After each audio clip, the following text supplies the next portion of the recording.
नमस्कार, मी सुभाष कोकळे. आपण पाहताय TV6 मराठी न्यूज. पाहूया आजच्या ठळक घडामोडी.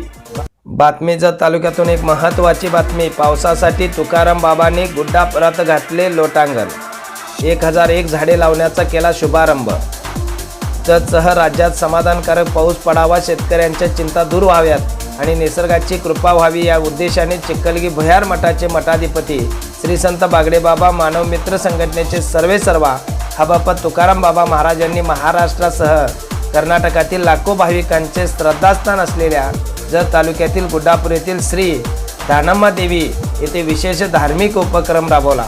पावसासाठी देवीच्या चरणी चाकडे घालत तुकाराम बाबा महाराजांनी मंदिर परिसरात लोटांगण घालून पावसासाठी प्रार्थना केली.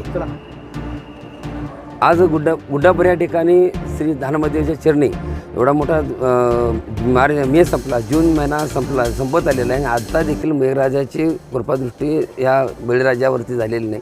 म्हणून दानम्मादेवीच्या चरणी आज आम्ही दंडवत नसून लोटांगण घातलं आणि देवाला प्रार्थना केली की ह्या महाराष्ट्रामधील जत तालुका असेल, पूर्ण महाराष्ट्रातील सगळेच जनता आज पावसाविना व्याकुळ झालेली आहे. पाण्यावरून जसं चातक पक्षी व्याकुळ होतो त्याच पद्धतीची शेतकऱ्याची परिस्थिती झालेली आहे. म्हणून आज आम्ही देवीच्या चरणी लोटांगण घालून प्रार्थना केलेली आहे की मेघराजा पाऊस आला पाहिजे, पाऊस समाधानकारक झाला पाहिजे.